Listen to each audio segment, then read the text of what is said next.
एक श्रीरामपुर नाम के गांव में विश्वास नाम का टीचर रहा करता था। उसके 2 बेटे थे, एक का नाम था सुशील और दूसरे का नाम सुहास। दोनों भी अब बड़े हो गए थे। उनकी माँ दिन भर घर के काम करके बच्चों की तरफ ध्यान दिया करती थी। एक दिन शीला नदी पर कपड़े धोने के लिए जाती है। तभी वहाँ पैर फिसलने की वजह से गिर के शीला की कमर में मोच आ जाती है। उससे उठकर बैठना भी मुश्किल हो जाता है। एक दिन शीला अपने पति से, अजी मैं सोच रही हूँ कि सुशील की शादी कर दी जाए, इससे घर को संभालने के लिए कोई आ जाएगी। हाँ शीला, तुम सही कह रही हो, मगर इस बारे में मुझे सुशील से बात करनी पड़ेगी। मैं देखता हूँ, तुम चिंता मत करो। तभी सुशील घर आता है। सुशील अपनी माँ से, क्या बातें शुरू थी मेरे बारे में? मैं आया तो अचानक बंद हो गई। सुशील बेटा, अब तुम्हारी माँ से घर का काम नहीं होता और अब तुम्हारी शादी की भी उम्र हो गई है, तो क्यों ना तुम शादी कर लो। जैसा आप ठीक समझो पिताजी, आपने सोचा है तो ठीक ही होगा। ऐसा कहकर विश्वास भी उसके काम पर लग जाता है। कुछ दिनों बाद विश्वास एक अच्छी लड़की ढूंढकर उससे सुशील की शादी करवा देता है। सुशील और सुहानी बहुत खुश रहा करते थे। उनकी गृहस्थी बहुत अच्छे से चल रही थी। 2 महीनों बाद मास्टर विश्वास रिटायर्ड हो गए थे। अब वो दिन भर घर पर ही रहा करते थे। शीला और विश्वास दिन भर बातें करते और अपने नए बहू के साथ अपना समय बिताते थे। एक दिन विश्वास को हार्ट अटैक आकर उनकी मौत हो जाती है। उनके बाद घर में बड़ा बेटा सुशील और छोटा बेटा सुहास अपनी माँ के साथ रहा करते थे। अब सुशील की पत्नी सुहानी कोई भी काम ढंग से ना हो तो सास और देवर को बोल लगाया करती थी। एक दिन बहुत सारा खाना घर में बच जाता है। सास ने खाने से मना कर दिया। तब सुहानी ने, बहू मुझसे ये खाना नहीं खाया जाएगा। हाँ, यहाँ कौन सी मेहनत करनी पड़ती है। भाभी, माँ को कुछ मत कहो, वह खाना कल का है, उसकी तबीयत के लिए वह ठीक नहीं है। अरे यहाँ क्या सब फोकट में आता है? तुम्हें क्या मेहनत करनी पड़ती है? हाँ भाभी, ये सब पता है, मगर मेरी पढ़ाई ख़त्म हो जाने के बाद मैं भी काम करूँगा, तो आपको ये बोलने की नौबत नहीं आएगी। तेवर तो देखो, मुझसे आवाज ऊपर करके बात करते हैं। तुम रुको, मैं तुम्हारे भैया से बात करके इस समस्या का समाधान निकालती हूँ। मैं ये हर रोज के किटकिट से परेशान हो गई हूँ। सुहानी गुस्से से अपने कमरे में चली जाती है। अगले दिन वो अपने पति से घर के बंटवारे के बारे में बोलती है। अजय, मैं अब इस घर में नहीं रह सकती, मुझे मेरे हक का घर चाहिए। अरे सुहानी, तुम्हें आज अचानक क्या हो गया है? कुछ हुआ होगा तो बैठकर समस्या का हल निकालते हैं। मैंने आपसे कहा ना, मुझे इस घर में नहीं रहना। आप सोच लो आपको क्या करना है। अब सुशील अपनी माँ के साथ बात करने चला जाता है। अरे बेटे, आज तुम्हें कुछ काम है क्या? तुम कुछ चिंता में दिखाई दे रहे हो। हाँ माँ, मैं सोच रहा हूँ कि मैं मेरा हिस्सा लेकर अलग हो जाऊँ, क्योंकि तुम्हारी और सुहानी की हर रोज की नोकझोंक मुझे पसंद नहीं, इसलिए मैं कह रहा हूँ। मगर भैया, इसकी कोई ज़रूरत नहीं है, हम एक साथ रहे, ये हमारे माँ पिताजी का सपना था। हाँ बेटे, तुम सही कह रहे हो। हम हमारी जायदाद के समान हिस्से कर देंगे। तुम तुम्हारा हिस्सा लेकर सुहानी के साथ खुश रहो। माँ, मैं जमीन में से 2 एकड़ जमीन ले लेता हूँ, बाकी की 3 एकड़ जमीन में सुहास को दे देता हूँ। ठीक है भैया, मुझे कोई आपत्ति नहीं है, मुझे तुम्हारा निर्णय मंजूर है। बेटा, तुमने सब तय कर ही लिया है तो यही ठीक होगा कि हम दोनों इसमें ना बोले। माँ, मैं कल ही हमारी दुकान का काम कर लूँगा और वहाँ रहने के लिए चला जाऊँगा। जैसा तुम्हें ठीक लगे बेटा। ऐसा कहकर सुशील वहाँ से चला जाता है। माँ और सुहास को बहुत दुख होता है कि सुशील उनसे ऐसी बातें कर रहा था। कुछ दिनों बाद सुशील अपने दुकान का काम पूरा करके वहाँ ही घर बनवा लेता है। दोनों भी वहाँ रहने के लिए चले जाते हैं। अब वो दोनों चले जाने के बाद शीला सुहास से, बेटा, मुझे ऐसा लगता है कि अब तुम काम पर ध्यान दो और साथ में तुम खेती भी कर सकते हो। मगर माँ, उस खेती में आज तक कुछ आया नहीं, तो अब क्या आएगा? तुम प्रयत्न करके तो देखो, तुम्हारे परिश्रम जाया नहीं जाएंगे। तुम मेहनत तो करो बेटा।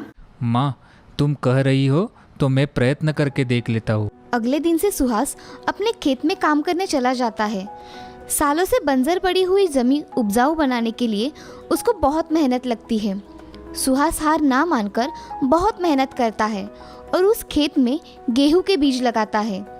उस खेत में सुहास दिन रात मेहनत करके गेहूं का अच्छा उत्पादन लेता है। सुहास अपना गेहूं बाजार में बेचने चला जाता है और तभी सुहास व्यापारी से बात करता है। रामदास सेठ, मैंने इस साल में खेत में गेहूं का उत्पादन किया है, क्या आप मेरे गेहूं खरीदेंगे? हाँ, खरीदूंगा, मगर मुझे गेहूं कैसा है ये देखना पड़ेगा। सुहास के लाए गेहूं उन्हें देखते ही पसंद आ जाते हैं। अरे सुहास, तुम्हारे गेहूँ बहुत अच्छे हैं, मैं इनके अच्छे दाम दूंगा, मगर सारे गेहूँ के बीज मुझे ही बेचना होगा, तो ही मैं तुम्हें अच्छे दाम दूंगा। जी सेठ जी, मैं आपको ही मेरे गेहूं के बीज बेचूंगा। अच्छा, तो मैं चलता हूँ। ऐसा कहकर सुहास वहाँ से अपनी 2 बोरी गेहूं के बीज सेठ को बेचकर वहाँ से चला जाता है। सुहास इस साल के पूरे गेहूं के बीज उस सेठ को बेचकर अच्छे पैसे कमा लेता है और अपनी मेहनत शुरू रखता है। अब वो कुछ दिनों में अच्छा कमाने के कारण अपना खुद का घर और खेती बढ़ा लेता है। इधर सुशील गांव में दुकान में अच्छा घर बनाकर रहने लगता है, लेकिन उसका धंधा कुछ अच्छा नहीं चल रहा था। उसी के कारण वो बहुत परेशान रहने लगा था। तभी उसे पता चलता है कि सुहास ने खेती करके बहुत तरक्की कर ली है और वो घर जाकर, सुहानी, तुम्हें पता है सुहास का कारोबार बहुत बड़ा हो गया है, क्यों ना हम सुहास से मदद मांगते हैं। तुम कह रहे हो तो हम मांगेंगे उनसे मदद, मगर क्या वो हमें मदद करेंगे? हाँ, क्यों नहीं, वो मेरा भाई है, वो मेरी मदद ज़रूर करेगा। सुशील सुहानी के साथ सुहास के घर चले जाते हैं और वहाँ जाकर, माँ, मुझे माफ़ कर दो, मुझे माफ़ कर दो मेरे भाई। अरे भैया, तुम यहाँ आओ ना। आज कैसे आना हुआ बेटा? माँ, मुझे मेरी गलती का पूरा एहसास हो गया है, हम दोनों को माफ़ कर दो। हाँ माँ, मुझे माफ कर दो, हमसे बहुत बड़ी गलती हो गई। तुमको एहसास हो गया है, यही बहुत है मेरे लिए। अब हम साथ साथ रहेंगे, आपको कोई आपत्ति नहीं है ना भाभी? नहीं सुहास, मुझे कोई आपत्ति नहीं है, हम अब साथ साथ रहेंगे और मेरे बुरे बर्ताव के लिए मुझे माफ कर दीजिए। ऐसा कहकर सुहास और सुशील मन के सारे गिले शिकवे मिटाकर फिर से एक साथ रहने लगते हैं। अब उनका परिवार एक खुशहाल परिवार बन जाता है। घमंडी पेड़। एक जंगल में एक सेब का पेड़ था। वो पेड़ बहुत ही घमंडी था। वो किसी को भी अपनी डाली पर बैठने नहीं देता था। ठीक उसके सामने एक आम का पेड़ था जो बहुत दिलदार था। उसे सबकी बहुत परवाह थी। एक दिन एक बूढ़ा आदमी जंगल से गुजर रहा था। वो चलते चलते बहुत थक गया और सेब के पेड़ की छांव में बैठ गया। ए, उठो यहाँ से। ए सेब के पेड़, मैं बहुत थक चुका हूँ, मुझे थोड़ी देर आराम करने दो, मैं आराम करके निकल जाऊंगा। नहीं, तुम अभी उठो और निकल जाओ यहाँ से। जाके दूसरे पेड़ के नीचे आराम करो। फिर भी वो बूढ़ा आदमी पेड़ की बात नहीं मानता। अब देखो मैं क्या करता हूँ। गुस्से में आकर सेब का पेड़ उस बूढ़े आदमी के ऊपर अपने सेब गिराने लगता है। ये तुमने क्या किया? एक ना एक दिन तुम्हारा घमंड जरूर उतरेगा। ये सब पास ही खड़ा आम का पेड़ देखता है और बूढ़े आदमी को कहता है, अरे अरे, आप चिंता मत करिए, यहाँ आइए मेरी डालियों की छाव में। शुक्रिया, लेकिन अभी बहुत वक्त भी हुआ है और मुझे घर भी जाना है। वो बूढ़ा आदमी वहाँ से निकल जाता है। ऐसे ही कुछ दिन बीत जाते हैं। एक दिन वहाँ से एक बंदरों की टोली जा रही थी। वो बंदर रहने के लिए पेड़ ढूंढ रहे थे। तभी उनकी नजर उस सेब के पेड़ पे पड़ती है। अरे वो देखो, वो सेब का पेड़ कितना बड़ा है और उसकी डालियां भी बहुत बड़ी है। क्यों ना हम इसी सेब के पेड़ को अपना घर बना ले। हाँ हाँ, ये बहुत बड़ा है। चलो हम उस सेब के पेड़ से जाकर पूछते हैं। बंदरों की टोली सेब के पेड़ के पास जा पहुंची। सुनो, क्या हम इस पेड़ पर रह सकते हैं? नहीं, तुम यहाँ नहीं रह सकते।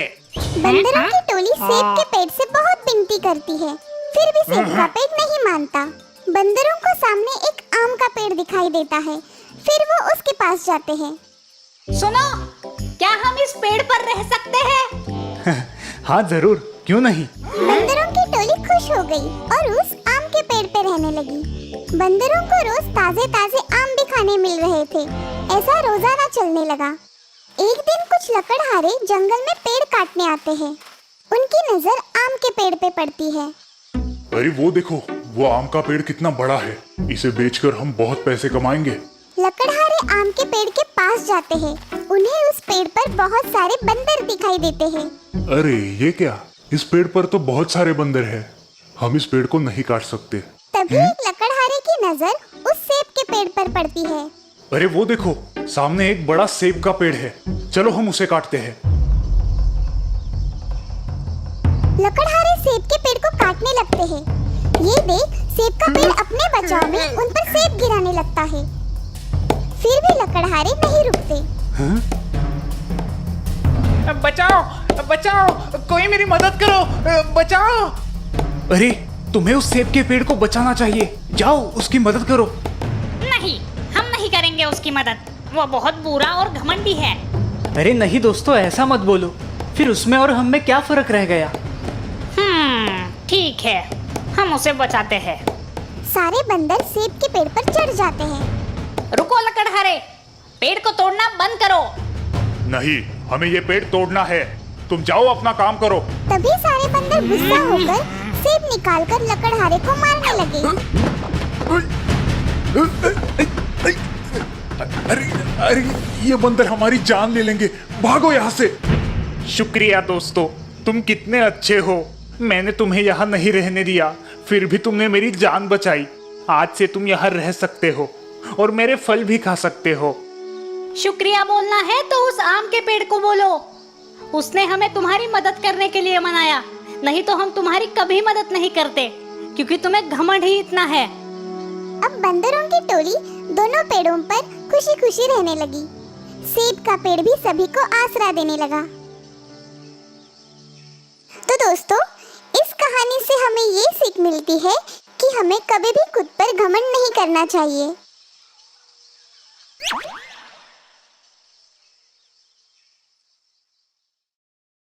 सुंदरपुर नाम के गांव में राधा नाम की औरत अपने बेटे सूरज के साथ रहा करती थी।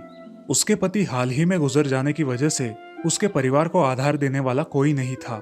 इसीलिए राधा हमेशा कुछ न कुछ काम की तलाश में रहती थी। ऐसे ही एक दिन राधा ने अपने घर का काम खत्म किया और काम की तलाश में घर के बाहर निकल पड़ी। उनके गांव में एक हलवाई की दुकान थी। राधा उस दुकान में गई। नमस्ते भाई साहब, मुझे आपके यहाँ कोई काम मिल सकता है क्या? नहीं बहन, मेरे यहाँ फिलहाल तुम्हारे लिए कोई काम नहीं है। भाई साहब, आप मुझे बर्तन मांजने बोलोगे तो भी मैं कर दूंगी। अरे नहीं बहन, ऐसा नहीं है, मगर मेरे यहाँ कुछ काम ही नहीं है। तुम चाहो तो शहर जाकर मेरे भाई के दुकान में काम कर सकती हो। मैं उससे बात करूंगा, वो तुम्हें काम पर रख लेगा। जी भाई साहब, आपका बहुत बहुत शुक्रिया, मगर जाना कौन से शहर है? अरे बहन, हमारे गांव के नजदीक है ना, किशनगढ़, वही शहर। मैं तुम्हें उसके दुकान का पता देता हूँ। ठीक है भाई साहब। राधा वहां से चली जाती है। अगले दिन राधा और सूरज किशनगढ़ के लिए रवाना होते हैं। वहां पहुंचकर राधा दिए हुए पते पर पहुंच जाती है और वहां जाकर, नमस्ते भाई साहब, मैं सुंदरपुर से आई हूँ। भाई साहब ने मुझे आपके यहाँ काम के लिए भेजा है। हाँ हाँ बहन, आओ। तुम्हें यहाँ कुछ बर्तन साफ करने होंगे, खाना वगैरह यही मिलेगा और महीने की 3000 तनख्वाह दूंगा। चलेगा ना? हाँ भाई साहब, चलेगा। मैं काम पर कब आ सकती हूँ?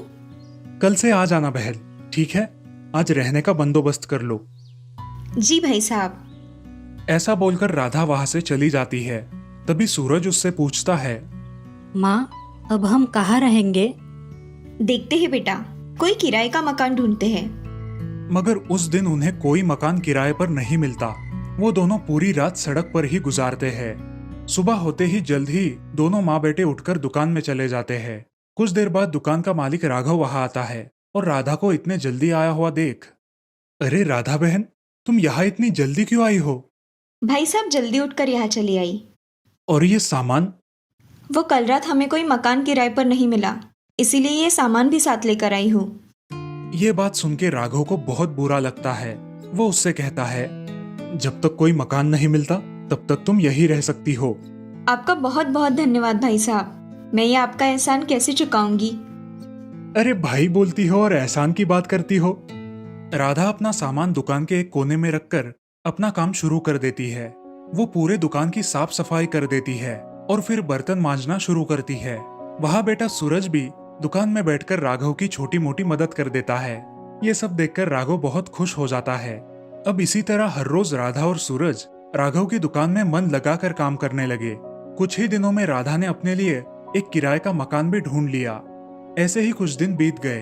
एक दिन राघव ने राधा के काम से बहुत खुश होकर उससे कहा, बहन, तुम्हारा काम बहुत अच्छा है। मैं सोच रहा हूँ कि तुम मेरे घर में काम करो। तुम्हारी तनख्वाह 5,000 रुपए होगी। धन्यवाद भाई साहब। राघव उसे अपने बंगले का पता देता है। अगले दिन राधा और सूरज उस पते पर बताए हुए बंगले में जाते हैं। वहाँ उन्हें राघव की पत्नी सोनिया मिलती है। जी क्या चाहिए आपको? जी हमें राघव भाई साहब ने यहाँ भेजा है आपके यहाँ काम करने के लिए। अच्छा तो आप वो हो, मुझे इन्होंने बताया था। मगर इस घर में काम करना है तो मेरी शर्तें तुमको मंजूर करनी पड़ेगी। जी मालकिन, आप जैसा कहोगी वैसा ही काम होगा। देखो मेरा बेटा विक्की है, किसी ने उसकी चीज़ों को हाथ लगाया तो उसे बिल्कुल अच्छा नहीं लगता। इसीलिए तुम्हारे बेटे को बता देना कि उसके कमरे में ना जाए, उससे बहुत जल्दी गुस्सा आ जाता है। जी मालकिन, जैसा आप कहे। मेरा बेटा कुछ नहीं करेगा, आप चिंता मत कीजिए। अब ऐसे ही एक दिन सूरज को विकी के खिलौनों में से एक गाड़ी बहुत पसंद आती है और वो उसे लेकर खेलने लगता है। ये देखकर सोनिया उस पर चिल्लाती है। रखो वहाँ, तुम्हें हाथ लगाने के लिए किसने कहा? राधा! उसकी चीख सुनकर राधा वहाँ आ जाती है। क्या हुआ मालकिन? तुम्हें पता है ना विकी के किसी भी चीज को हाथ नहीं लगाना है। मालकिन गलती हो गई होगी, मालकिन छोटा समझकर माफ कर दीजिए। ऐसा कहकर राधा की आंखों में पानी आ जाता है। हाँ ठीक है, मगर आज के बाद विक्की के किसी भी सामान को सूरज ने छूना नहीं चाहिए। जी मालकिन, मैं याद रखूंगी और उसको भी समझा दूंगी। सोनिया वहाँ से चली जाती है और राधा अपने बेटे को समझाने लगती है।